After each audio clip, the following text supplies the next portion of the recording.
I was terminated for using the restroom too often, and they had a spreadsheet to prove it. Management thought they saved a few dollars, but they actually torched a pending merger worth hundreds of millions. 48 hours later, legal had to answer a question that choked them. Did she leave voluntarily, or was she fired for her bladder when the board finally saw the tracking log? They understood the true cost. My name is Madeline Rivera, and at 9:26 on a Tuesday morning, the fluorescent lights of Calyx 9 Data Forge seemed to hum with a frequency that made my teeth ache. I had just returned to my desk, the ceramic warmth of my coffee mug still settling into my palm. When the internal messaging system pinged, it was a single, sterile line of text from Trevor Klein, the chief operating officer. Come to my office, now. The now was not capitalized, but the lack of punctuation after it felt more aggressive than an exclamation point. I stood up, smoothing the front of my blazer. I was 36 years old, a senior compliance officer managing the most critical due diligence stream in the company's history. Yet I felt a sudden, juvenile spike of adrenaline. It was the kind of dread you feel when you are called to the principal's office, irrational and sticky. I walked past the rows of developers and data analysts, their faces illuminated by the cool blue glow of dual monitors. The office smelled of ozone, carpet cleaner, and the faint, stale scent of ambitious desperation. Trevor did not look up when I entered. He was a man who cultivated an image of intense productivity, usually by staring at spreadsheets that could have easily been handled by an intern. He gestured vaguely to the chair opposite his desk. I sat. The leather was cold. Without a word, Trevor reached into a drawer and pulled out a clipboard. He placed it on the desk with a deliberate, heavy thud that sounded like a judge bringing down a gavel. He spun it around so it faced me. I looked down. It was a printed spreadsheet, a grid of dates, times, and durations. For a moment, my brain refused to process what I was seeing. I saw my name at the top. I saw columns labeled exit and return. I saw cells highlighted in aggressive neon yellow. And then I saw the notes column. Restroom, it read, over and over again. Trevor leaned back, interlacing his fingers behind his head. The fabric of his expensive dress shirt pulled tight across his chest. He looked like a man who believed he was about to deliver a masterclass in management. We have been tracking metrics. Madeline, he said. His voice was smooth, practiced, and entirely devoid of warmth. Efficiency metrics. I stared at the paper. Is this a log of my bathroom breaks? It is a log of time theft, Trevor corrected, his tone shifting into something patronizing. He leaned forward and tapped a specific entry with his index finger. Tuesday, the 4th, 9 minutes. Thursday, the 6th, 7 minutes. Monday, the 10th, 8 minutes. You are averaging between 6 and 8 minutes per visit. Madeline, sometimes 3 times a day. I felt the blood drain from my face, leaving my skin cold. The humiliation was not hot. It was icy. I drink water. Trevor, I am a human being with biological functions. Are we really having a meeting about this? At your salary tier, Trevor said, ignoring my question as he pulled a calculator closer to him. Every minute you are not at your desk costs this company approximately $2.40 in direct compensation, not including overhead. When you aggregate these 6-minute intervals over a fiscal quarter, the loss is substantial. He spoke the numbers as if they were religious doctrine. $2.40, as if my value to the company could be sliced into 60-second increments and weighed on a scale. He looked at me with a disappointed shake of his head, like I was a vending machine that had swallowed his quarter without dispensing a soda. I am managing the Hawthorne and Gage due diligence, I said, my voice steady despite the rapid thumping of my heart against my ribs. I work through lunch. I answer emails at 10 at night. I saved the encryption protocol audit last week while I was home with a migraine. And you are counting the minutes I spend in the restroom. Calyx 9 needs people with discipline, Trevor said. He picked up the clipboard and held it like a shield. We are approaching a critical acquisition. We need focus. We need people who are at their desks, driving value, not wandering the halls. I am not wandering, I snapped. I am peeing. Trevor flinched slightly at the word, as if biology was a vulgarity in his sterilized corporate kingdom. The decision has been made. Madeline, we are terminating your employment effective immediately. The silence that followed was absolute. I could hear the hum of the HVAC system, a low mechanical drone that suddenly sounded like a countdown. Over bathroom breaks, I said. It was not a question. For excessive personal time during business hours and a failure to meet efficiency standards, Trevor recited. his eyes glazing over as he switched into legal defense mode. "It is an at-will state. We do not need to elaborate further." I stood up. My knees felt strange, disconnected from the rest of my body. "I want that in writing. I want the termination letter to say exactly why I am being fired." Trevor slid a manila envelope across the desk. He had it ready. Of course he had it ready. "It is all standard language. Excessive personal time. We are not going to put the word bathroom in a legal document. Madeline, we are professionals." Professionals. The word hung in the air, heavy with irony. A professional who tracks the bladder habits of a senior compliance officer on a spreadsheet. "Pack your things," Trevor said, turning his attention back to his monitors. "Security is waiting outside to escort you." I took the envelope. I did not look at him again. There was no point. Trevor was not the disease. He was just a symptom of a rot that went all the way to the foundation. I walked out of his office. A uniformed security guard, a man I had nodded to every morning for 3 years, was standing by the door. He looked embarrassed.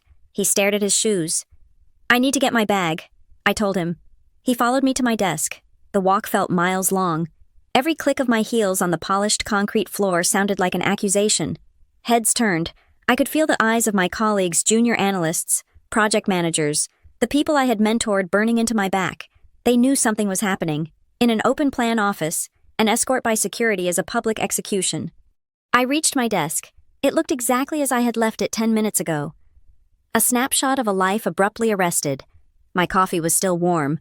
My notebook was open to a page of scribbled notes about the SOC2 compliance gap analysis. I picked up the framed photograph of my nephew. Leo.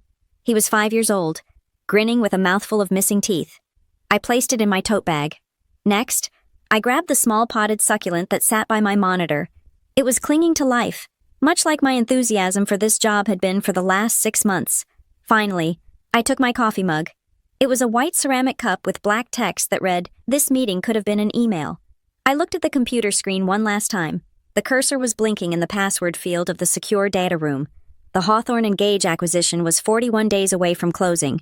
It was a deal worth hundreds of millions of dollars. The entire transaction hinged on the due diligence process, a massive, labyrinthine verification of every line of code, every contract, and every security protocol Calyx 9 possessed. And I was the gatekeeper. I was the only person who held the master administrative keys to the encrypted data room. I was the only one who understood the complex web of dependency between the legacy servers and the new cloud architecture. I was the specific point of contact listed in the governance agreement for all high-level security queries. Trevor saw a woman who spent 6 minutes in the bathroom. He did not see the architect of his company's survival. I could have written down the passwords. I could have transferred the admin rights to Holly, my second in command. I could have left a sticky note explaining where the updated compliance certificates were stored. I could have been the professional Trevor claimed to be. But then I remembered the spreadsheet. I remembered the neon yellow highlighter. I remembered the calculation of $2.40. I reached for the mouse, but the security guard took a step forward. "Ma'am, I cannot let you touch the equipment." I pulled my hand back. "Of course," I said. "Wouldn't want to steal any time." I dropped the mouse. I picked up my bag. I left the laptop closed. I left the encryption keys in a digital vault that only I could open. I left the chain of custody for 3 terabytes of sensitive data broken and unresolved. I left the audit trails, the risk assessments, and the client privacy agreements in a state of suspended animation. As the guard escorted me to the elevators, I did not look back. The glass doors slid shut, severing me from the cool, air-conditioned air of Calyx 9. I stepped out into the humid warmth of the parking lot. The sun was blinding. They thought they had just cut a cost. They thought they had trimmed fat. I unlocked my car and tossed my box of belongings onto the passenger seat. The succulent tipped over, spilling a little dirt onto the upholstery. I didn't care. They had no idea that they had just set fire to the only bridge leading to their future. And as I started the engine, a cold, hard knot of satisfaction tightened in my chest. I wasn't just leaving a job. I was leaving them to a darkness they didn't even know was coming. I did not go home. Going home would have felt like a retreat, and I was not retreating. I was merely regrouping. I drove 3 blocks down the street to a generic coffee chain, the kind with industrial lighting and music that was just loud enough to prevent eavesdropping. My hands were vibrating, a fine tremor that rattled the keys of my car as I pulled them from the ignition. It was not sorrow. It was the physical aftershock of having my livelihood severed by a man who looked at a spreadsheet and saw a thief instead of a dedicated employee. I ordered a large black coffee, steaming hot, mostly to give my hands something heavy and warm to hold on to. I found a small table in the back corner, facing the door, a habit I had picked up from working in risk management. Always know your exits. I opened my personal laptop. It was a sleek, silver machine, distinct from the clunky monitored brick I had just left on my desk at Calyx 9. I did not need access to the company servers to know exactly what was about to happen. I carried the architecture of their destruction in my head, because I was the one who had built the safety systems they relied on. The acquisition was the only thing that mattered to the board. Hawthorne and Gage Holdings, a massive publicly traded conglomerate, was in the final stages of purchasing Calyx 9. We were 41 days away from closing. The deal was valued at $350 million. For the founders and the investors, it was the exit strategy they had been salivating over for a decade. For the employees, it was a promise of stability that was currently hanging by a thread. I was the lead on the compliance and due diligence stream. In the world of mergers and acquisitions, this is not just paperwork, it is the structural integrity of the entire deal. Hawthorne and Gage were not buying our software. They were buying our data, our client list, and our security posture. If the security was flawed, the asset was worthless. I took a sip of the scalding coffee and opened a blank document. I began to type out a mental inventory of the landmines Trevor Klein had just stepped on. The central nervous system of this acquisition was the virtual data room.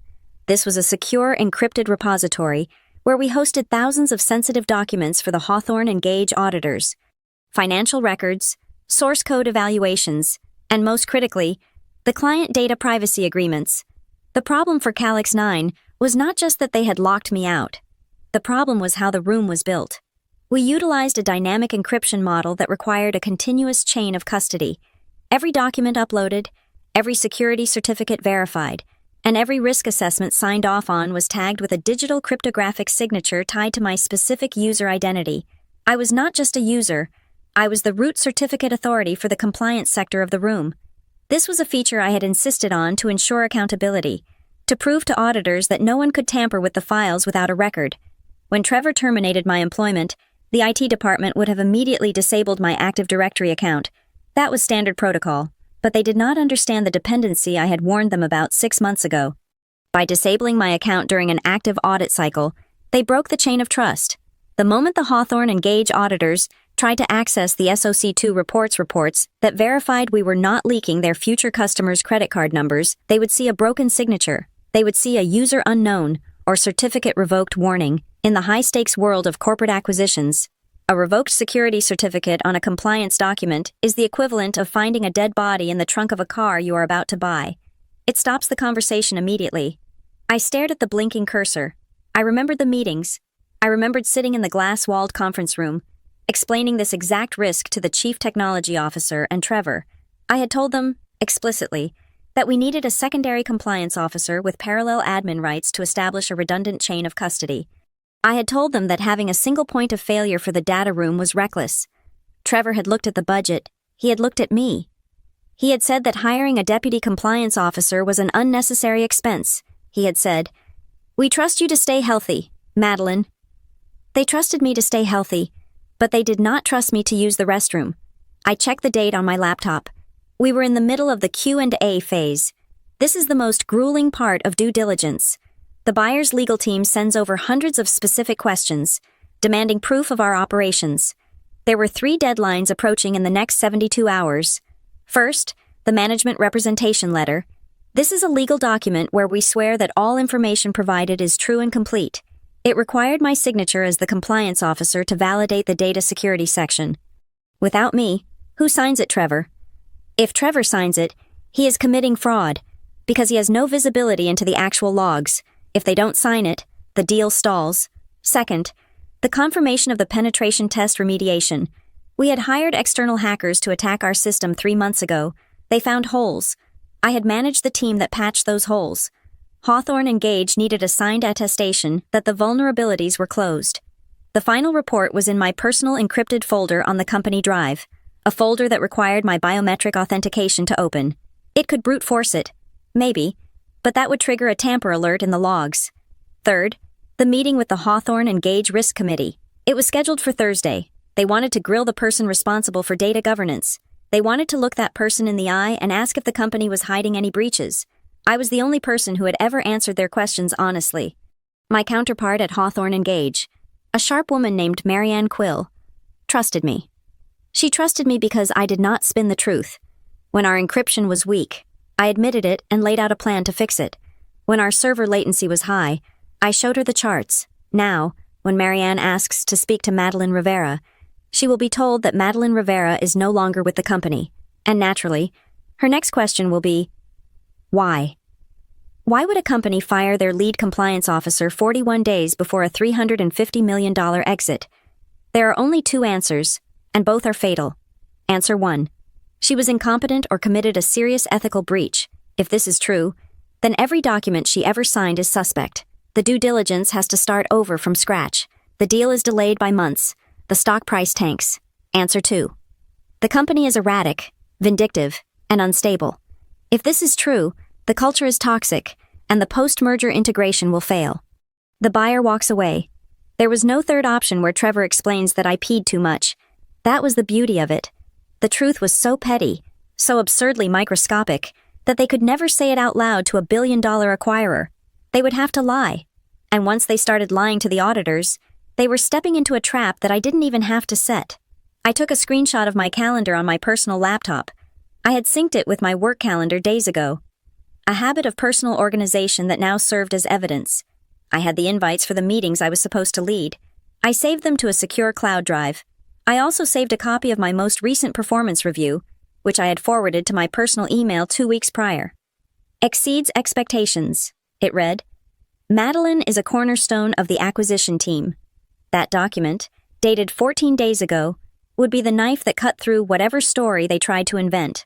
I closed the laptop. The lid clicked shut with a satisfying finality. I did not feel the need to send an email.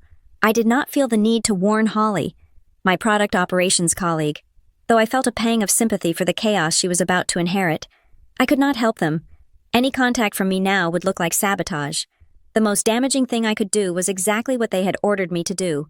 I would leave. I would be silent. I would disappear. I finished my coffee, which had turned lukewarm and bitter. I stood up and walked out of the cafe. The sun was still shining. The world was still turning, and 3 blocks away, at Calyx 9 Data Forge, the servers were humming along, processing data, completely unaware that their master key had just walked out the door and was never coming back. They wanted to save $2.40 a minute. They were about to learn the difference between price and value. The countdown had already begun, and the first domino was likely falling right about now. My access to the corporate network died at 10:14 in the morning. It was not a flicker or a glitch. It was a guillotine. One moment, I was staring at the login screen on my phone, and the next, the session token expired. The digital doors slammed shut with a finality that felt almost physical. They had wiped me from the system in under an hour. It was the most efficient thing the IT department had done in 3 years. I was sitting in my living room, surrounded by the silence of a house that was not used to having me in it on a Tuesday. I watched the notifications on my phone screen. They were the only lifeline I had left to the world I had just been exiled from. Then came the screenshot. It was sent by Holly Serrano, the head of product operations, and one of the few people at Calyx 9 who understood that deadlines were mathematical facts, not suggestions. She did not send a text first. She just sent the image. It was a capture of the general announcement channel on Slack. Trevor Klein had posted it 4 minutes after my email went dark. Team, Madeline Rivera has decided to leave Calyx 9 effective immediately to attend to personal matters. We thank her for her contributions and wish her the best in her future endeavors. All compliance queries should be directed to me until further notice. I stared at the phrase, personal matters. It is the corporate equivalent of a shroud. It is the polite, sanitized rug under which companies sweep the bodies of the people they find inconvenient. It suggests a family crisis, a mental health breakdown, or a sudden desire to travel the world. It suggests that the problem lies entirely with the employee. It implies that the bladder is a lifestyle choice, a whimsical hobby that I had decided to pursue full-time, rather than a biological necessity. Holly's text followed a second later. Madeline, what is going on? People are whispering that security escorted you out. Trevor looks like he just swallowed a lemon. I looked at the message.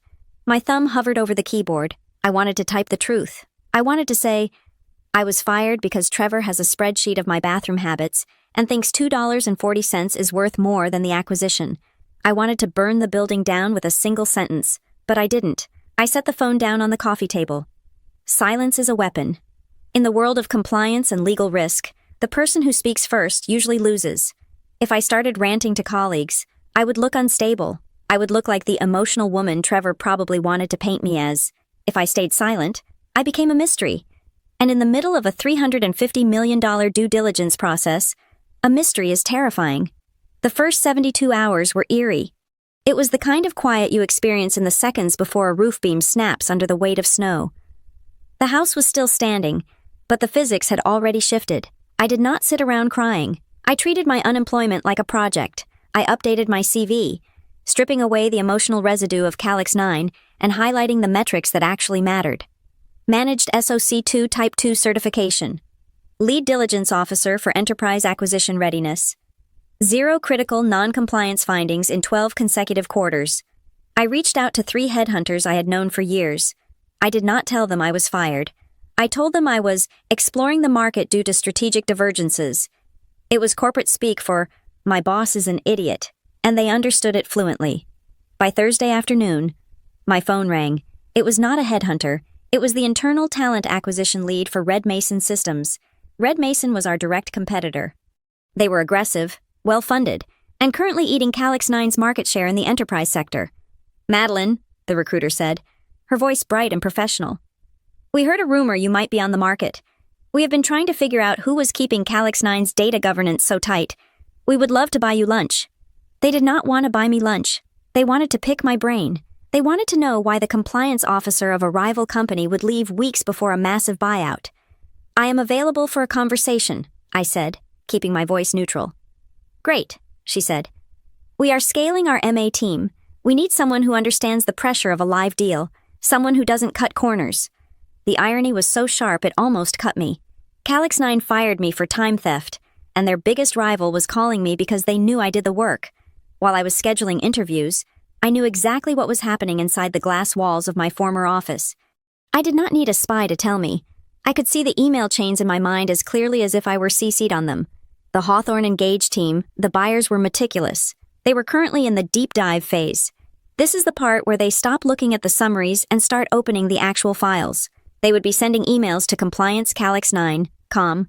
Those emails would now be forwarding to Trevor, a man whose understanding of data privacy laws was limited to what he could skim from a Wikipedia article, would be trying to answer them. I could imagine the exchange. Buyer. Please clarify the encryption key rotation schedule for the European user base as per GDPR Article 32, Trevor.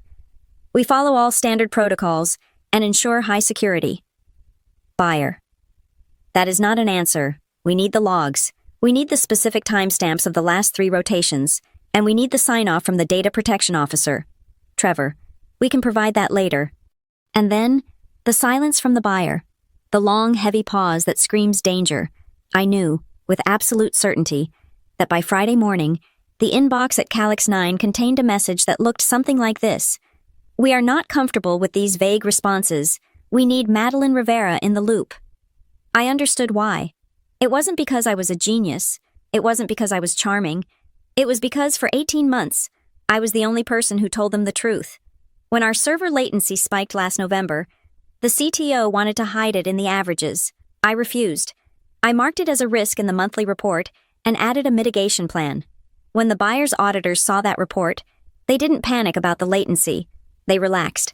They realized they were dealing with an honest broker. In high-stakes finance, nobody expects perfection. Technology breaks. Code has bugs. People make mistakes. Investors can handle bad news. They can price in a risk. They can insure against a flaw. What they cannot handle is a lie. Trevor did not understand this. He thought the deal was about the product. He thought it was about the revenue charts and the growth projections. He thought he could fire the person who pointed out the cracks in the foundation and just paint over them. But a due diligence process is an interrogation. And the moment the person answering the questions changes from a precise, honest expert to a vague, sweating executive, the interrogators don't just stop, they bring in the bright lights. I sat in my kitchen, sipping tea, looking at the rain against the window. I felt a strange sense of calm. I was not the one who had to explain why the chain of custody was broken. I was not the one who had to explain why the personal reasons for my departure coincided exactly with the final risk assessment deadline. They thought they had removed an inefficiency. They thought they had solved a math problem involving minutes and dollars. What they had actually done was remove the load-bearing wall of their credibility. Holly texted me again on Friday evening.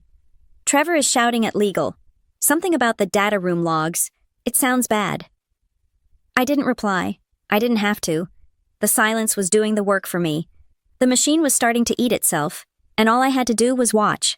On the 4th day of my involuntary retirement, the phone rang. It was not a recruiter, and it was not a headhunter. It was Holly Serrano. When I answered, there was no greeting. There was only the sound of someone calling from inside a burning building, trying to whisper so the fire would not hear them. They cannot get into the data room, Holly said. Her voice was tight, squeezed thin by stress.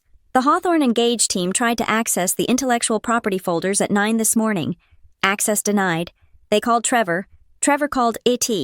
AT reset the permissions. Access still denied. Madeline, the entire repository is locked down.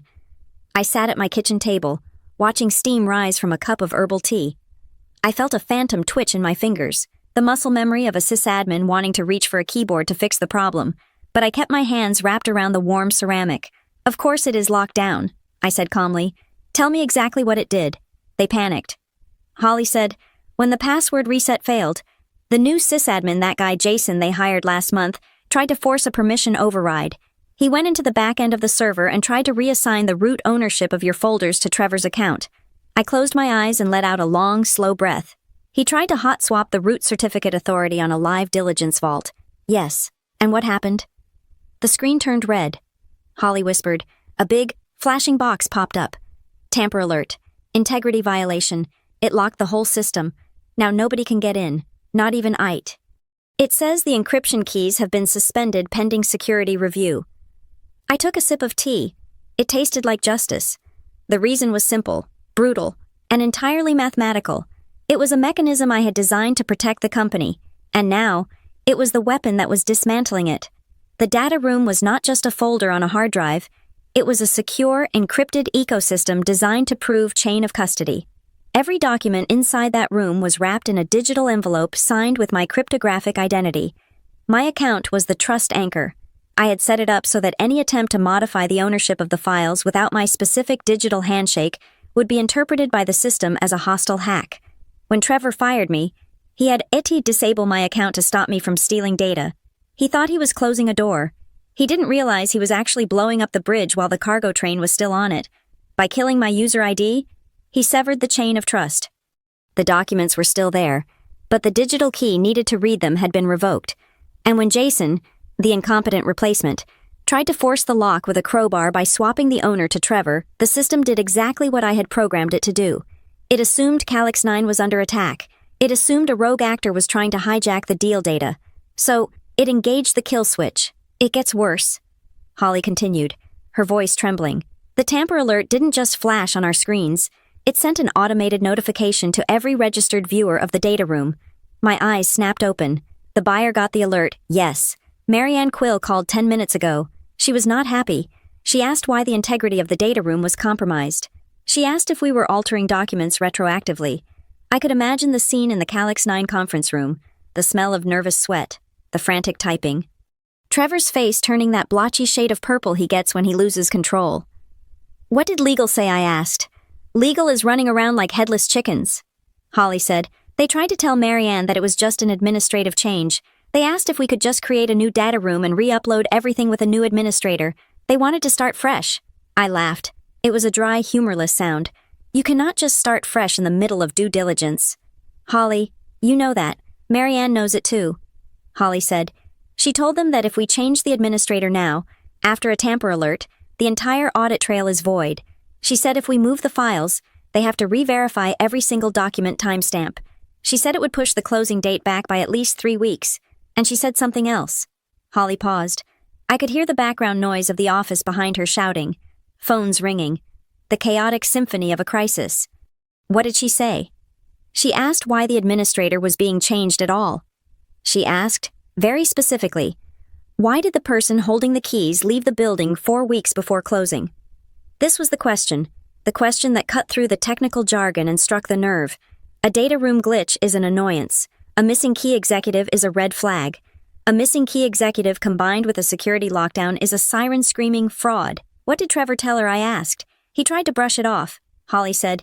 He put on his sales voice. You know the one. He said, it is just a technical glitch. Marianne, just a standard transition of duties. Nothing to worry about. We are optimizing our internal resource allocation. Optimizing internal resource allocation. I repeated. That is a lot of syllables for, we fired her. Marianne didn't buy it. Holly said. She asked for the incident log. She wants to see exactly what command triggered the lockout. And Madeline, Trevor is terrified. He should be.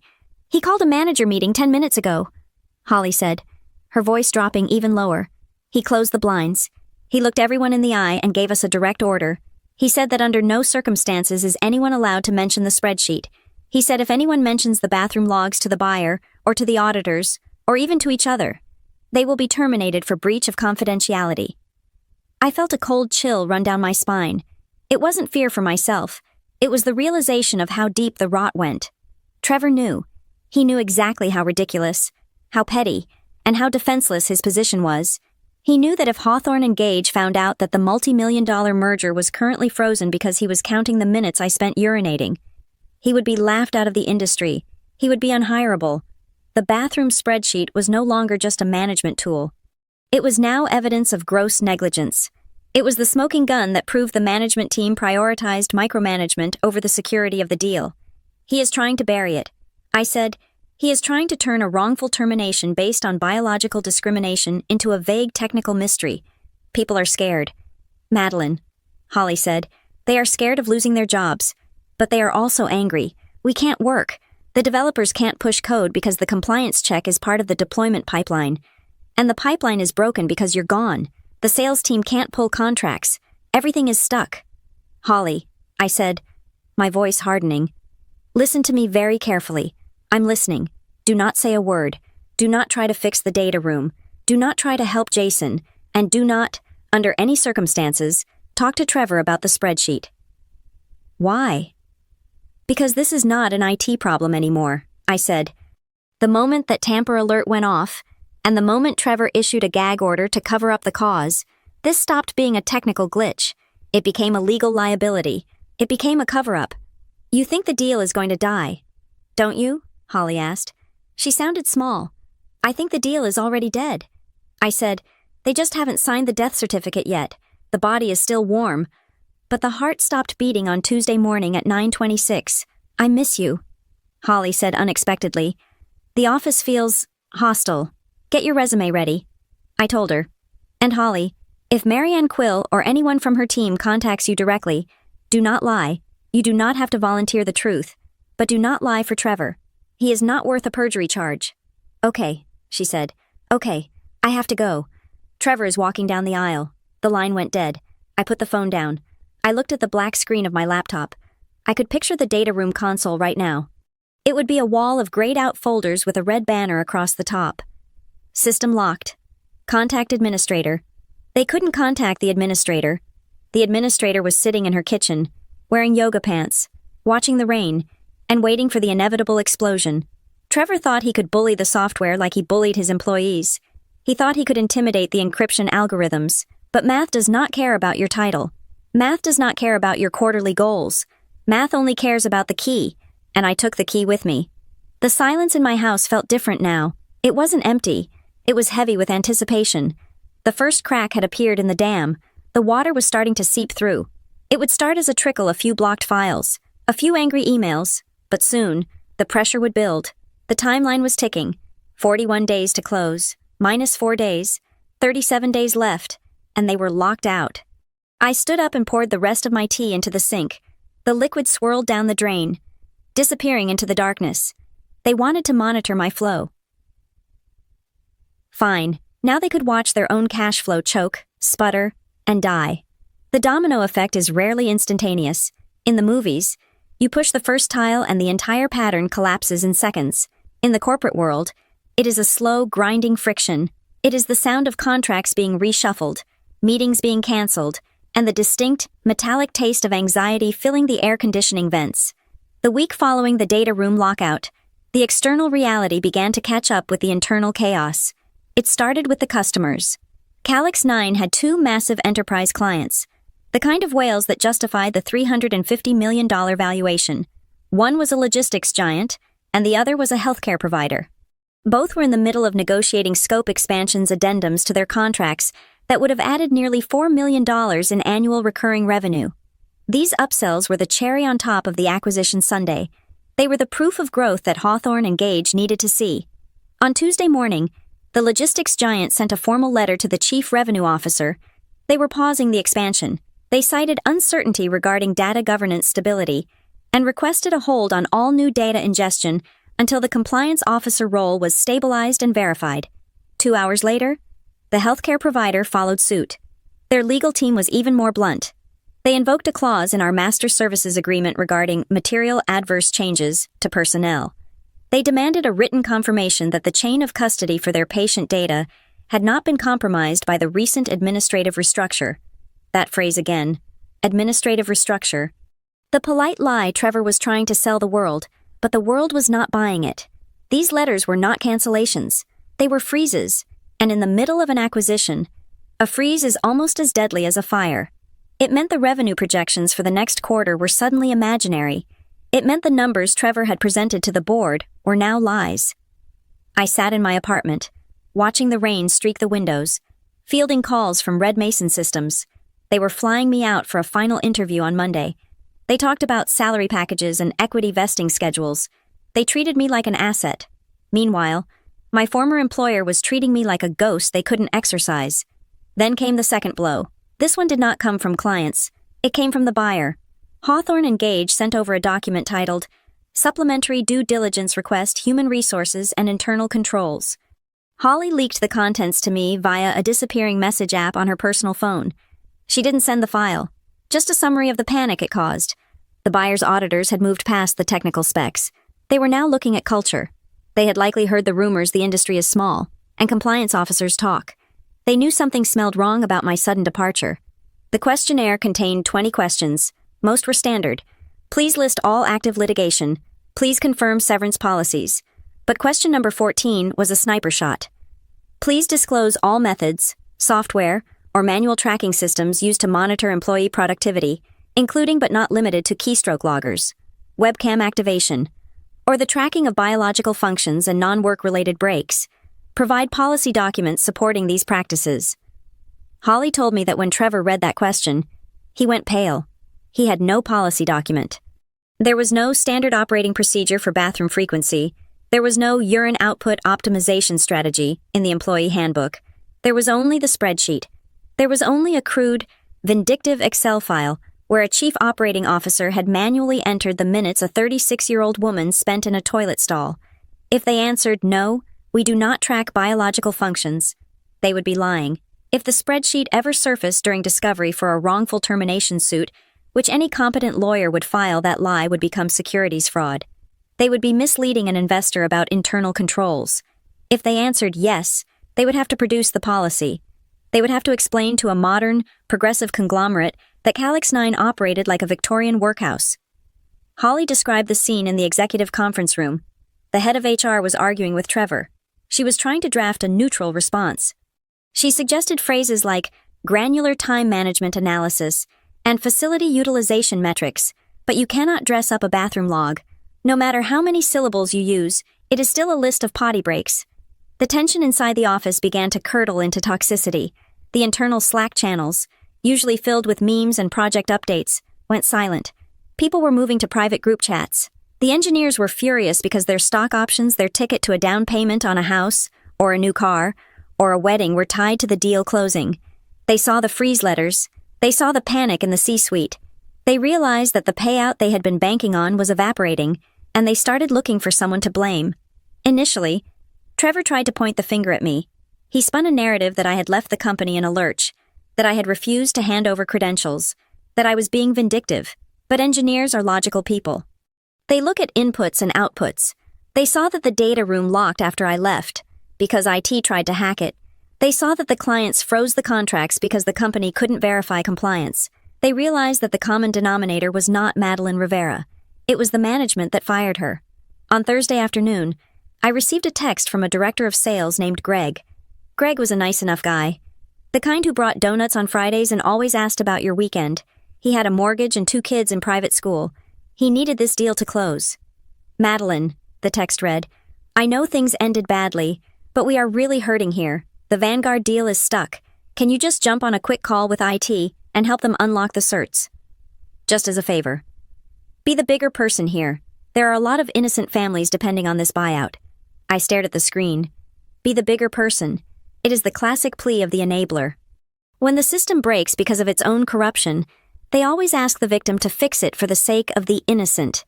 They ask you to swallow your dignity, to forget the humiliation, to ignore the fact that they stood by and watched while you were escorted out by security. Greg hadn't texted me when I was fired. He hadn't asked if I was okay when Trevor humiliated me. He was only texting me now because his commission check was in danger. I did not reply. I am a good person. I pay my taxes. I hold the door for strangers. I do my job with integrity. But being a good person does not mean being a doormat for a company that tracks my bladder capacity. Being a good person does not mean helping a man who cost-analyzed my humanity save his multi-million-dollar bonus. I deleted the thread. I was not burning the village. I had simply stopped carrying the water buckets for the arsonist. Friday morning arrived with a heavy gray sky. The deadline for the supplementary due diligence response was noon. Trevor and the legal team were undoubtedly sweating over question 14, trying to figure out how to say, we track bathroom breaks, without sounding insane. I was making toast when my phone chimed. It was not a text. It was an email notification. I glanced at the screen, expecting another recruiter, or perhaps a spam message. My heart skipped a beat. The sender was Marianne Quill. Marianne Quill, the lead risk advisor for Hawthorne and Gage, the woman who was effectively the judge, jury, and executioner of the acquisition. She had not emailed my old work address. She had not emailed Trevor. She had emailed my personal Gmail account. I wiped my hands on a kitchen towel and picked up the phone. I unlocked it and opened the mail app. The subject line was 3 words, stark and terrifyingly direct. Confidential inquiry. Termination. I stood there in my kitchen, the smell of burnt toast filling the air, and I realized that the wall had been breached. The buyer wasn't just asking questions anymore. They were investigating. I opened the email. It was short, it was professional, and it was the signal that the endgame had officially begun. Dear Ms. Rivera, it began. I hope this email finds you well. We have been informed by Calyx 9 management that you departed for personal reasons. However, during our review of the internal control logs, we have noted several inconsistencies regarding the timeline of your access revocation and the subsequent system alerts. We need to verify the circumstances of your departure to close our risk assessment of the corporate culture. Can you please confirm if your resignation was voluntary? I looked at the words on the screen. Can you please confirm if your resignation was voluntary? Trevor had told them I quit. He had lied to the auditors. He had lied to the investors. He had bet everything on the hope that I would stay silent, that I would be too ashamed or too professional to contradict him. He had forgotten the one rule of compliance that I had preached for 3 years. Documentation is everything. I sat down at the table. I did not reply immediately. I let the email sit there, glowing on the screen. This was not revenge. Revenge is emotional. Revenge is messy. This was due diligence, and I was about to provide the most accurate, data-backed response of my career. The email from Marianne Quill sat open on my laptop screen, a block of black text against a stark white background. It was not aggressive. It did not use capital letters to scream or bold fonts to threaten. It was terrifyingly polite. It was the kind of email that costs $500 an hour to draft because every word had been weighed, measured, and sharpened by a legal team before being sent. Dear Ms. Rivera, it read. In the course of our standard personnel audit regarding key stakeholders in the acquisition, we have noted a discrepancy in the records provided by Calyx 9 Data Forge. Management has classified your departure as a voluntary resignation due to personal matters.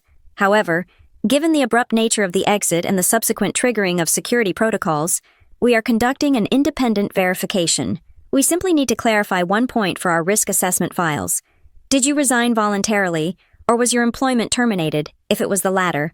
Please provide the official reason given. I leaned back in my chair. The house was quiet, save for the hum of the refrigerator. This was the trap. Marianne was not asking because she cared about my feelings.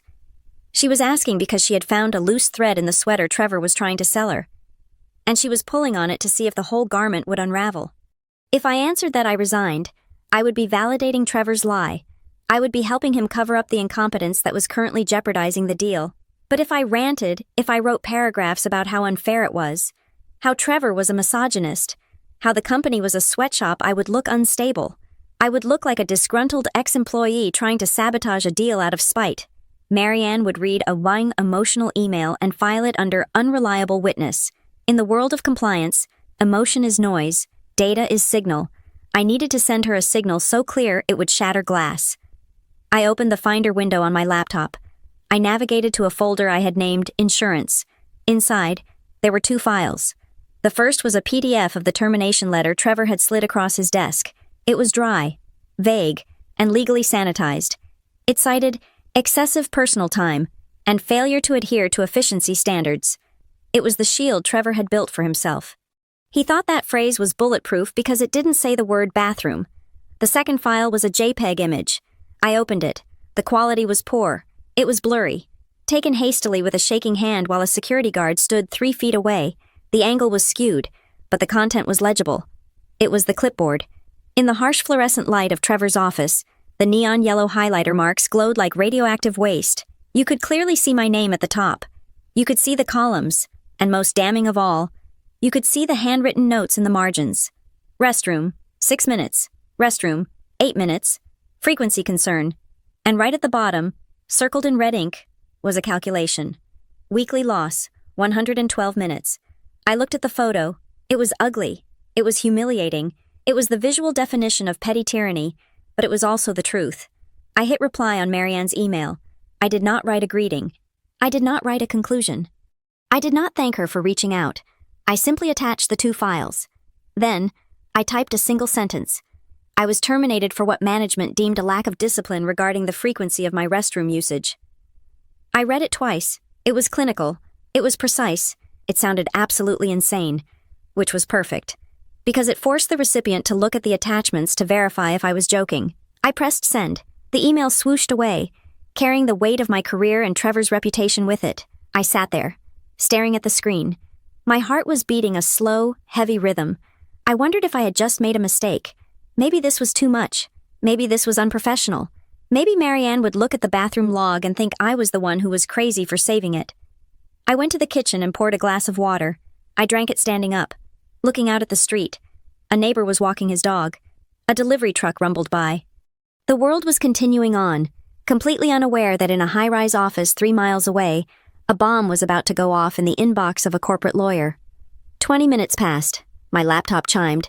I walked back to the table. The reply was from Marianne. It was even shorter than her first message. Received. Thank you. Ms. Rivera. This information and the accompanying documentation are material to our evaluation. They directly impact our assessment of corporate governance and the cultural viability of this merger. Cultural viability. That was the polite corporate term for, we do not want to buy a company run by lunatics. I closed the laptop. I didn't need to do anything else. The grenade had been thrown. The pin was on the floor. The rest of the afternoon was a blur of mundane tasks. I did laundry. I watered my plants. I tried to read a book, but my eyes kept sliding off the page. I was waiting for the shockwave. It arrived at 7:30 in the evening. My phone lit up with a message from Holly. You will not believe what just happened. I picked up the phone. Try me. Marianne called an emergency meeting with the board at 5 o'clock. Not the management team, the board. She demanded that the chairman be present. And Trevor tried to start the meeting. Holly texted. He had his slides ready. He was going to talk about the technical recovery plan for the data room. Marianne cut him off before he could get past the title slide. I could see it. I could see Marianne, in her tailored suit, sitting at the head of the table, her face like stone. She told him to sit down. Holly continued. She said that in light of new evidence regarding internal controls and personnel management, the buyer no longer had confidence in the current operational leadership's ability to provide objective data. She actually used the words integrity deficit. Integrity deficit. It was a beautiful phrase. She banned him from speaking. I typed. She requested that he leave the room for the duration of the audit discussion. Holly replied, Madeline. She kicked him out of his own acquisition meeting. He looked like he was going to vomit. He gathered his papers and walked out. The chairman looked furious, not at Marianne, at Trevor. I set the phone down on the couch. I thought I would feel triumphant. I thought I would feel a surge of vindictive joy, the kind you see in movies where the hero watches the villain fall off a cliff. But I didn't feel joy. I felt a profound, exhausting relief. For weeks, Trevor had made me feel like I was the problem. He had made me feel like my body was a defect, like my need to step away from my desk was a moral failing. He had reduced my professional worth to a calculation of minutes and dollars. He had gaslit me into thinking I was stealing from the company. Now, a neutral third party, a woman whose job was to assess value, had looked at his spreadsheet and made a different calculation. She had calculated that Trevor was the liability. I looked at the blurry photo of the clipboard still open on my screen. That piece of paper was supposed to be my shame. It was supposed to be the evidence of my inefficiency.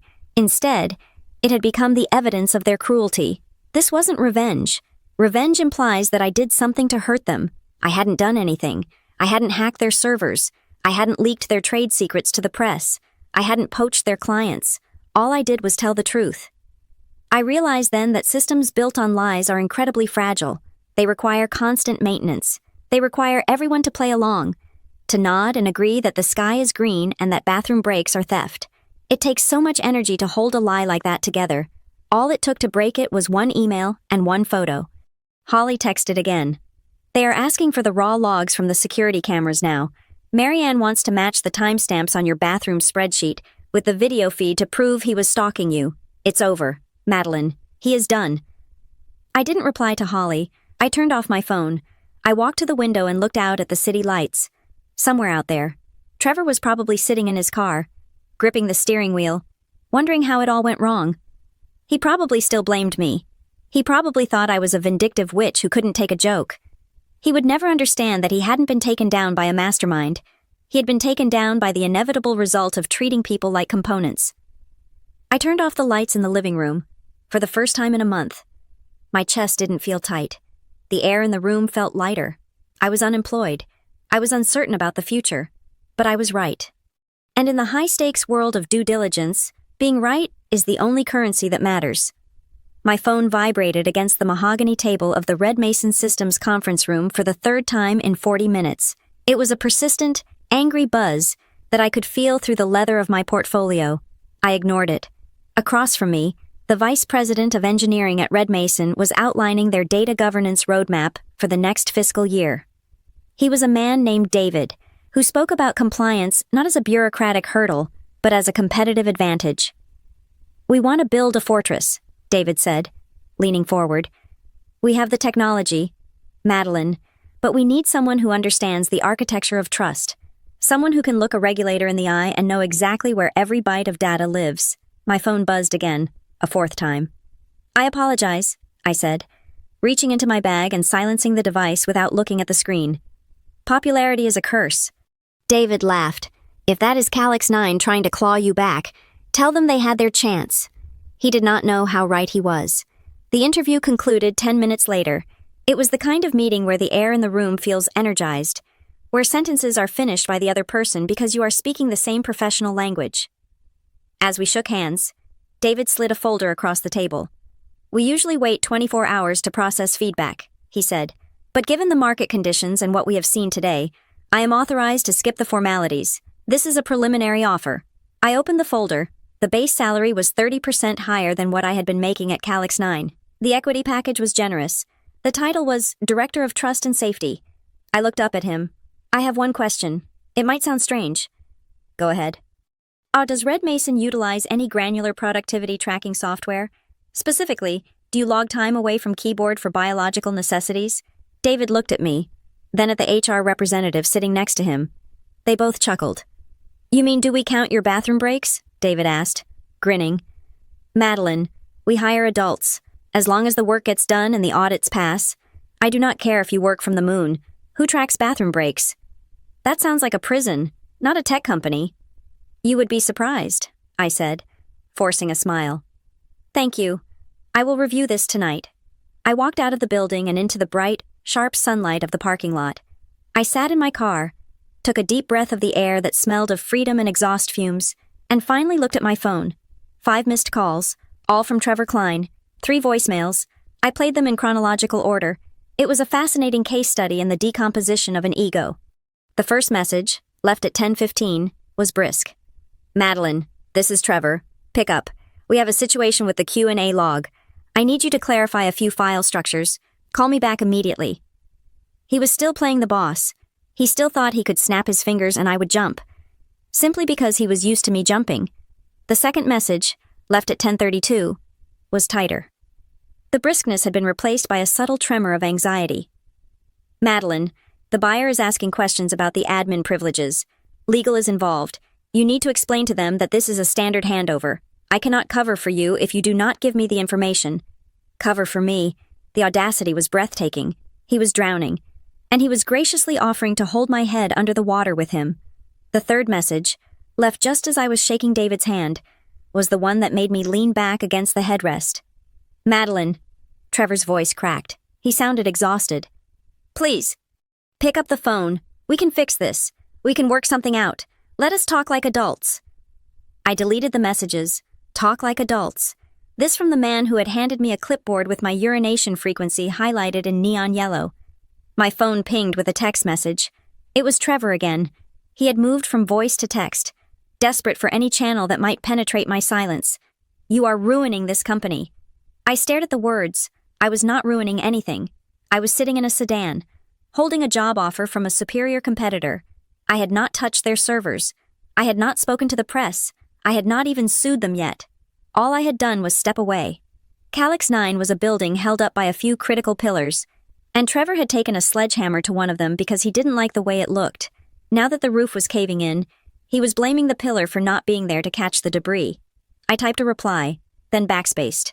No, engaging with him was a trap. Any word I said could be twisted. Then the emails started coming. They weren't from Trevor. They were from the head of HR, a woman named Sarah, who had sat silently in the room while I was fired.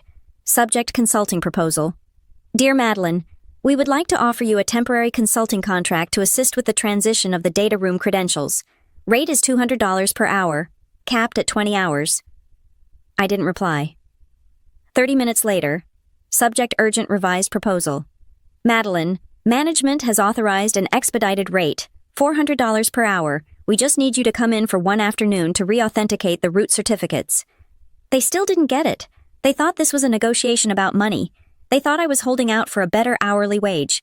They didn't understand that you cannot buy back integrity with a consulting fee. Another hour passed. I drove to a park near the bay and ate a sandwich, watching the ships move slowly across the water. Subject closing bonus. Madeline, Trevor has authorized a flat fee of $50,000, payable immediately upon the successful unlocking of the data room, plus a retroactive vesting of your stock options upon the deal closing. Please call us. The situation is critical. The desperation was palpable. The numbers were climbing a ladder of panic. $50,000 to walk back into the office, type in a password, and save Trevor's career. It was a lot of money. A month ago, I might have taken it. A month ago, I might have thought it was my duty to save the team. But then I remembered the walk to the elevator with the security guard. I remembered the way Trevor looked at his stopwatch. I remembered the feeling of being reduced to a biological inconvenience. If I went back now, if I took their money and fixed their mess, I would be validating everything they did. I would be saying that it was okay to treat employees like cattle as long as you wrote a check when you got caught. I put the phone down on the bench next to me. I was waiting. I wasn't waiting for a higher number. I was waiting for them to admit the truth. I wanted an email that said, "We were wrong. We violated your dignity.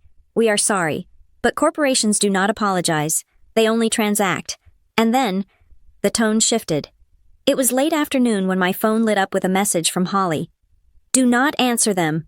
It was in all caps. Holly never used all caps. What is happening? I typed back. They are in the war room, Holly replied. Trevor, the general counsel, and the new IT guy. I walked past the door. They didn't see me. They aren't talking about hiring you anymore. What are they talking about? They are talking about bypassing you. They can't, I wrote. The encryption is biometric. They need my fingerprint or my retina scan to generate the master key. They know that, Holly said. I heard Trevor say something about legacy documents. He asked if they could take the Q&A documents that need your signature, backdate them to last month, and copy-paste your digital signature from an old PDF. I felt the blood in my veins turn to ice water. This was no longer a dispute about employment law. This was forgery. This was criminal fraud. "Are you sure?" I asked. "I saw the screen," Holly said. "They had a Photoshop window open. They had your signature scan from the employee handbook acknowledgement. They are trying to slap it onto the Hawthorne and Gage compliance verification form." I sat very still. The wind coming off the bay was cold, but the chill I felt came from the realization of how far they were willing to fall. They were going to forge the signature of a terminated employee on a federal compliance document to push through a merger. If they did that, and if the deal closed, I would be liable. When the audit eventually happened, and it always happens, investigators would see my name on documents dated after I had been fired. I would be the one facing fines. I would be the one facing jail time for securities fraud. Trevor was not just trying to save himself. He was building a frame, and he was about to put my picture in it. I picked up my phone. I navigated to the email app. I did not reply to HR. I did not reply to Trevor. I forwarded Holly's text screenshot included to my personal secure cloud. Then I opened a new email draft. Recipient Marianne Quill. I hesitated. This was the nuclear option. If I told the buyer that the seller was planning to forge signatures, the deal wouldn't just pause, it would detonate. The SEC might get involved. The FBI might get involved. Calyx 9 would be investigated down to its subatomic particles. But if I didn't warn them, and my signature appeared on those documents, I was complicit. I had to protect myself. I typed a single line to Marianne. "Ms. Quill, I have reason to believe that unauthorized attempts may be made to utilize my digital identity to validate documents post-termination. I formally declare that I have not signed, approved, or reviewed any material since Tuesday at 9:26 a.m. Any appearance of my signature after that timestamp is fraudulent." I pressed send. I watched the progress bar slide across the top of the screen. Sent. The sun was beginning to set, casting long shadows across the park. I stood up and brushed the crumbs from my lap. Trevor wanted to talk like an adult. Fine. We were done talking. Now, we were going to court. The notification from Holly arrived at 6:14 in the evening. It was not a text message this time. It was an image sent through an encrypted messaging app, the kind that self-destructs after viewing. I opened the image. It was a photograph of a computer monitor, taken at a sharp angle, likely from a phone hidden under a desk. The glare of the overhead lights obscured the corner, but the center of the screen was crystal clear. It was a view of the Calyx 9 data room interface.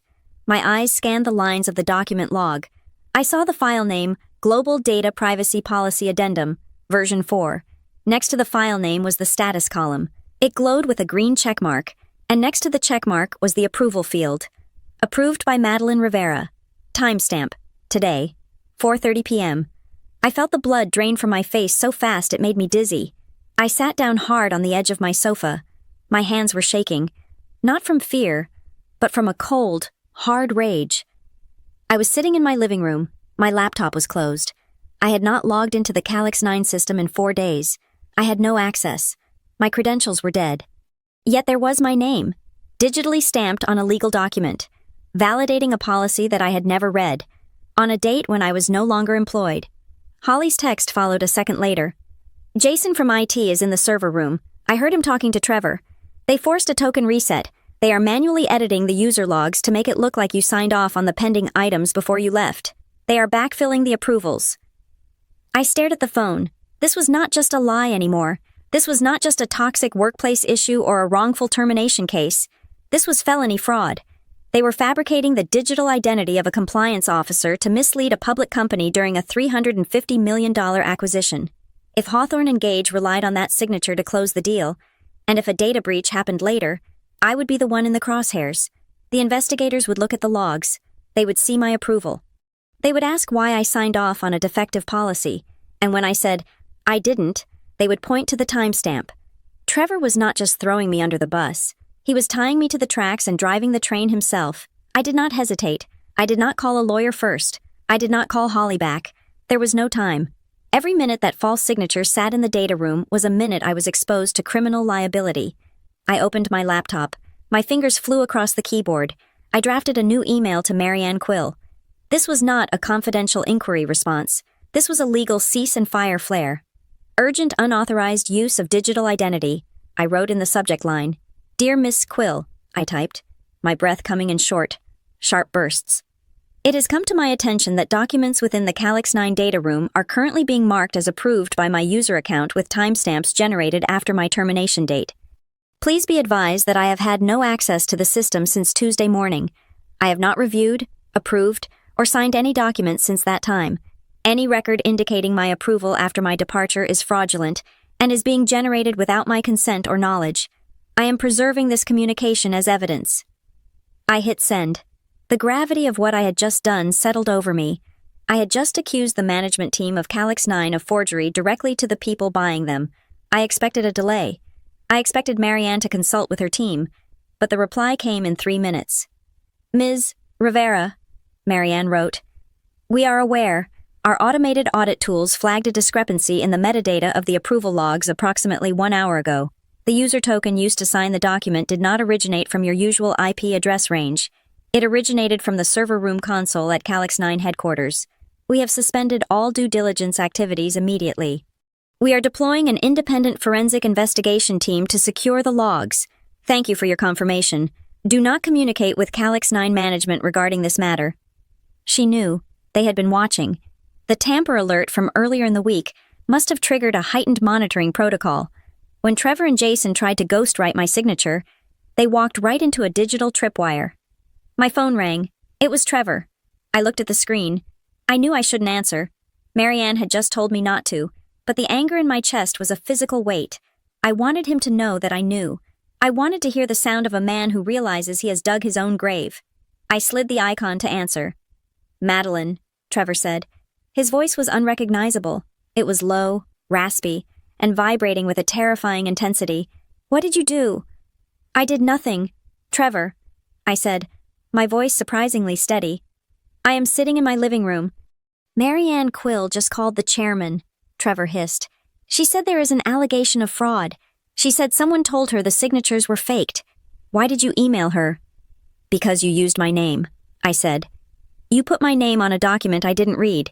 Did you really think I would let you send me to jail to save your bonus? We were just cleaning up the paperwork, Trevor shouted. The facade of the professional executive shattered completely. It was administrative. We just needed to clear the queue so the deal could close. You are destroying everything. You have to fix this. Madeline, you have to email her back. Tell her it was a misunderstanding. Tell her you authorized us to sign for you as a proxy. If you do not, this whole company goes under. I cannot help you, I said. You have to, he screamed. I will sue you for breach of contract. I will sue you for sabotage. Trevor, I said, cutting through his panic with a voice as cold as the grave. You forged a compliance signature during a federal audit. You are not going to sue anyone. You just turned an employment dispute into a criminal investigation. Get a lawyer. I hung up. I blocked his number. I sat there in the silence, listening to the pounding of my own heart. It was done. The bridge wasn't just burned. The canyon it spanned had collapsed. Inside Calyx 9, the implosion was swift and violent. Holly kept me updated through the encrypted app, her messages arriving in a staccato rhythm of disaster. Legal just stormed into the server room, she wrote. The general counsel is screaming at Jason. He is shouting that he isn't going to prison for a timestamp. 10 minutes later, the CFO just left the building. He didn't take his briefcase. He just walked out the side door and got in his car. 20 minutes later, HR has locked their office door. They aren't answering knocks. Trevor is in his office alone. The blinds are drawn. The company was eating itself. The departments that usually work together, legal, IT, operations were now turning on each other, desperate to distance themselves from the fraud. The general counsel knew that if he didn't report the forgery, he would be disbarred. The IT staff knew that if they admitted to hacking the logs, they would be unhirable, and everyone knew that Trevor was the architect. I stood up and walked to the kitchen. I felt a strange sense of detachment. It was like watching a demolition I had scheduled, but didn't have to supervise. I had a contract sitting on my counter, the offer from Red Mason Systems. I picked up a pen. While Calyx 9 was dissolving into a puddle of panic and recriminations, I turned the page to the signature line of the Red Mason employment agreement. I signed my name, Madeline Rivera. It was the only time that day that my signature had been used legally. I took a picture of the signed page and emailed it to David at Red Mason. Accepted, I wrote. Ready to start Monday. I was moving on. I had a new job, a higher salary, and a company that didn't track my bathroom breaks. But I knew the story wasn't over. The deal between Hawthorne and Gage and Calix 9 wasn't just dead. It was a crime scene, and crime scenes require a coroner. I didn't know it yet, but the final act wouldn't happen in an email or a phone call. It would happen in the boardroom, the board of directors. The people who actually owned the company were about to land their private jets. They were coming to see why their $350 million payout had vanished into thin air, and they were going to ask to see the logs. They were going to see the bathroom spreadsheet. I poured myself a glass of wine. The storm was raging outside, and for the first time in weeks, I was perfectly dry. The news broke on a Sunday evening, which is the worst possible time for a corporate crisis because it gives the rumors 12 hours to fester before the markets open on Monday. It started on the Silicon Ledger, a niche but influential financial blog read religiously by venture capitalists and day traders. The headline was not sensational, but it was damaging. It read, Calix 9 acquisition faces headwinds amidst compliance officer departure and internal control questions. The article did not mention the bathroom spreadsheet. It did not mention the forgery. It was vague, citing anonymous sources who claimed there was a significant culture clash and irregularities in the data room logs, but in the language of mergers and acquisitions, irregularities is a polite word for disaster. By Monday morning, the phone lines at Calix 9 were melting down. I was not there to hear them, but Holly Serrano was. She was in the room when the internal investors, the venture capital partners who had poured $40 million into the company over the last 5 years, demanded an emergency board meeting. They did not want to wait for the quarterly review. They wanted answers immediately. They wanted to know why their $350 million exit strategy was suddenly being discussed on financial blogs as a risk. The meeting was scheduled for 2 p.m. Holly, as the operations lead responsible for running the presentation technology, was inside the room. She was my eyes and ears. She set up her phone to record the audio, tucked discreetly behind a pile of non-disclosure agreements, and later that evening, I would listen to the recording with a glass of wine in my hand. It played out like a Shakespearean tragedy performed by men in Italian suits. The recording began with the sound of shuffling papers and the nervous clearing of throats. Trevor Klein was the first to speak. I could hear the artificial confidence in his voice, the kind of tone a man uses when he is trying to sell a car with a leaking engine. Gentlemen, and Ms. Quill, Trevor began, I want to assure you that the rumors circulating in the press are baseless. We are currently undergoing a strategic realignment of our compliance resources. The pause in the due diligence process is merely a procedural hiccup as we migrate to a more robust continuity matrix. We are optimizing our workflow to ensure a seamless transition post-acquisition. It was a masterclass in corporate gibberish. Realignment, continuity matrix, optimizing workflow. He was throwing buzzwords into the air like confetti, hoping they would distract everyone from the fact that the building was on fire. There was a pause. Then, the voice of Marianne Quill cut through the room. Her voice was not loud, but it had the sharp, metallic quality of a scalpel. Mr. Klein, she said, we are not here to discuss continuity matrices. We are here to discuss facts. And the fact is that my team has identified a critical breach in your chain of custody. It was a technical glitch, Trevor said quickly. A software error. It was not a glitch, Marianne countered. We have the forensic logs. We know that an attempt was made to backdate approval signatures on Friday evening. That is not a software error. That is manual interference. The room went silent. I could hear a chair scrape against the floor. The investors were shifting in their seats. Forgery was not something they had signed up for. We are investigating that, Trevor stammered. It may have been a rogue employee. Let us put the signature issue aside for a moment, Marianne said. Let us go back to the source. The root cause of this entire breakdown is the sudden termination of your chief compliance officer, Madeline Rivera. We need a clear, truthful answer. Why was she removed from her post 40 days before closing? This was the moment, the pivot point. The chief financial officer, a man named Marcus, who had always been terrified of conflict, tried to step in. I could hear the tremor in his voice. Madeline left voluntarily, Marcus said. She decided to pursue other opportunities. It happens. People burn out. If she left voluntarily, Marianne asked, her voice dropping an octave, then why did your security system trigger a tamper alert the moment her account was disabled? And why did you attempt to transfer her root privileges by force instead of through a standard handover protocol? Marcus fell silent. He had walked right into the trap. If I had resigned, I would have handed over my keys. I would have sat with the new admin and transferred the certificates. The tamper alert proved that the transition was hostile. It proved that I'd been cut off without warning. We had a disagreement regarding management style. Trevor interjected, trying to salvage the lie. It was a performance issue. We felt she lacked the necessary discipline for the next phase of the company's growth. Discipline, Marianne repeated. That is an interesting word. Ms. Rivera had a perfect audit record for 3 years. She managed the SOC2 certification without a single exception. And yet, you fired her for a lack of discipline in the middle of a sale. There were behavioral concerns, Trevor said. He was digging deeper. Time management issues. We hold our staff to high standards. Mr. Klein, one of the board members, spoke up. It was Arthur, the representative from the lead venture capital firm. He sounded impatient. We are losing money every minute this meeting continues. Hawthorne and Gage has paused the deal. Their legal team is asking about fraud. You need to tell us exactly what time management issues justifies firing your key gatekeeper right now. Did she miss a deadline? Did she lose data? It was cumulative, Trevor said, his voice thinning. It was about efficiency, loss of productive minutes.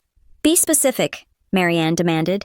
She was frequently away from her desk, Trevor said. We tracked significant periods of non-work activity. You mean breaks? Marianne asked. Frequent breaks, Trevor corrected. Excessive breaks. The room was quiet again. The tension was thick enough to choke on. The investors were confused. They were expecting to hear that I had embezzled money, or that I had leaked secrets. They were not expecting to hear about breaks. Then, a new voice spoke. It was a board member who had remained silent until now. I recognized the voice as Richard, an older investor who usually spent his time on his yacht. Trevor, Richard said slowly, I received an email this morning from an anonymous source. It contained a photo of a clipboard. I stopped breathing. I pressed the phone closer to my ear. What clipboard? Trevor asked. The panic in his voice was raw now. It appears to be a spreadsheet, Richard continued. It has Ms. Rivera's name on it, and it lists times, 6 minutes, 8 minutes, 7 minutes. Richard paused. When he spoke again, his voice was filled with a mixture of disbelief and disgust. Trevor, please tell me I am misinterpreting this. Please tell me that the executive management of this company is not physically tracking the bathroom habits of its senior leadership. The silence that followed was absolute. It was the silence of a vacuum. It was the sound of $350 million evaporating. It was an efficiency metric, Trevor whispered. An efficiency metric, Richard roared. You fired the woman holding the keys to our acquisition because she went to the bathroom too much, and you wrote it down on a clipboard. It sounds ridiculous when you say it like that, Trevor said weakly. It sounds like a lawsuit, Arthur shouted. It sounds like a human resources nightmare. Do you have any idea what Hawthorne and Gage will do with this? They are a Fortune 500 company. They have strict ESG policies. They cannot acquire a company that treats women like assembly line robots. We were saving money, Trevor insisted, but he was shouting into a hurricane. Every minute costs $2.40. You idiot, Richard yelled. You just cost us millions. You didn't save $2. You burned the whole building down. Marianne spoke again. Her voice was calm, cold, and final. Gentlemen, she said, Hawthorne and Gage has a zero-tolerance policy for toxic workplace environments. We also have a zero-tolerance policy for the falsification of records to cover up such environments. Based on what I am hearing, and based on the evidence of the clipboard which I have also seen, I am recommending to my board that we terminate the acquisition agreement immediately for cause. You can't do that, Trevor pleaded. We have a term sheet. The term sheet has a clause for material adverse change, Marianne said. Discovering that the COO is running a biological surveillance operation on his staff is the definition of a material adverse change. We are done here. I heard the sound of a chair being pushed back. Footsteps heading toward the door. Marianne, wait, Trevor shouted. Do not follow me, Marianne said. My legal team will be in touch regarding the breach fees. And Mr. Klein, I suggest you stop counting minutes and start counting the years you might be facing for that signature forgery. The door slammed shut. On the recording, the chaos erupted. Board members were screaming. The CFO was crying. Someone was throwing something against the wall. I stopped the recording. I sat in my living room. The silence of my apartment a stark contrast to the cacophony I had just witnessed. Trevor had wanted to optimize the company. He had wanted to trim the fat. He had wanted to eliminate waste. He had succeeded. He had eliminated the deal. He had eliminated the revenue. He had eliminated his own career. The clipboard had come back. I had carried it out of his office as a badge of shame, but I had thrown it back as a boomerang, and it had hit him right between the eyes. I took a sip of my wine. It was a cheap bottle, bought before I signed my lucrative new contract with Red Mason, but as the liquid settled on my tongue, I thought it tasted better than any champagne they would have popped at the closing party I was never invited to. The board knew, the buyer knew, the world was about to know. There was only one thing left to happen, the fallout, and I knew, with the certainty of a compliance officer who has read the regulations, that the fallout would be total. The final act of the Calyx 9 tragedy did not take place in the press or in the break room. It took place inside the executive boardroom on the 42nd floor, a room with a panoramic view of the city that Trevor Klein had always claimed symbolized his vision. Now, it was the setting for his arraignment. I was not in the room physically, but my presence was heavier than anyone sitting in the leather chairs. I knew the details because the forensic report, which was eventually filed as part of the public disclosure for the failed acquisition, became a matter of record. The meeting began at 9 in the morning on Tuesday. Exactly 1 week after I had been escorted out of the building, the atmosphere was described by the corporate secretary as funeral. The entire board of directors was present. The legal counsel for Hawthorne and Gage was present via video link, and sitting at the far end of the table, isolated like a virus in a petri dish, was Trevor Klein, the independent director. A woman named Eleanor, who had served on 10 Fortune 500 boards, opened the proceedings. She did not waste time with pleasantries. She asked for the governance evidence to be presented. The head of human resources, who had been hiding in her office for 3 days, walked forward. She was carrying a plastic evidence bag. Inside the bag was a clipboard. She placed it on the polished mahogany table. It landed with a dull clatter that echoed in the silence. It was the same clipboard Trevor had slammed onto his desk the day he fired me. The neon yellow highlighter marks were still visible. The calculations of $2.40 were still circled in red ink. In a room where billion-dollar decisions were made, this cheap piece of office stationery looked obscene. It was a physical manifestation of petty cruelty. "This item," Eleanor said, her voice shaking with controlled rage, "was recovered from the office of the Chief Operating Officer, Mr. Klein. Is this your handwriting?" Trevor stood up. He adjusted his tie, a reflex of a man who still believed he could talk his way out of gravity. "It was a productivity optimization tool," Trevor said. His voice was thin, lacking its usual boom. "We were identifying leakages in paid time. I was merely ensuring that the company received the labor hours it was paying for. It is standard efficiency tracking." "Standard?" Eleanor cut him off.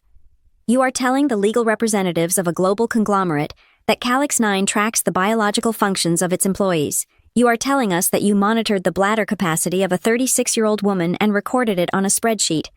"It was data," Trevor insisted, sweating now. "It was just data. It is harassment," Eleanor snapped, "and it is a liability that has exposed this board to lawsuits we cannot win." Then, the screen at the end of the room flickered. It was Marianne Quill, speaking from the Hawthorne and Gage headquarters. "If I may," Marianne said. Her voice was amplified, filling the room with the cold authority of the buyer. "The clipboard is disturbing. Mr. Klein. It speaks to a culture of toxicity that Hawthorne and Gage will not absorb. But frankly, toxic culture is something we can fix with new management. What we cannot fix is criminal intent." The room went deadly quiet. "My team has completed the forensic analysis of the data room logs," Marianne continued. "We requested the original server tapes from your third-party hosting provider. We compared them with the user activity logs provided by your IT department." On the screen, a slide appeared. It showed 2 timelines. "The top line shows the activity of Madeline Rivera's user account," Marianne explained. "You can see that her access was revoked on Tuesday morning. However, on Friday afternoon at 4:30, a document titled Global Data Privacy Policy was approved by her digital signature." Trevor looked at the screen. He said nothing. "The metadata shows that this approval did not come from Ms. Rivera's laptop," Marianne said. "It came from a terminal inside the Calyx 9 server room. The IP address matches the workstation logged into by the Chief Operating Officer's administrative credentials." A collective gasp went through the room. This was the moment the ground opened up. "You tried to ghostwrite a compliance certification," Eleanor said, looking at Trevor with horror. "You used the identity of a terminated employee to validate a federal document. We needed to close the deal," Trevor shouted, his composure finally snapping. It was just a signature. The policy was fine. Madeline was being obstructionist. I did what I had to do to save the shareholders' value. You committed fraud, Eleanor said. And you dragged this entire board into it. Marianne's voice came back, final and crushing. Hawthorne and Gage is formally invoking the termination clause of the acquisition agreement for cause. We are citing material breach of trust, falsification of due diligence records, and failure to maintain internal controls. We are also forwarding these logs to the Securities and Exchange Commission for their own review. The deal is dead. Ladies and gentlemen, we are not buying a crime scene. The screen went black. For a moment, nobody moved. The weight of $350 million vanishing into thin air was a physical pressure in the room. Then, Eleanor looked at the corporate secretary. I call for a motion to terminate Trevor Klein for cause, effective immediately, and to strip him of all unvested equity, she said. Seconded, said 3 voices at once. All in favor. Every hand in the room went up. Mr. Klein, Eleanor said, you are relieved of your duties. Security is waiting outside to escort you. And Trevor, do not touch a computer on your way out. Trevor looked around the room. He looked at the men and women he had promised to make rich. They were not looking at him.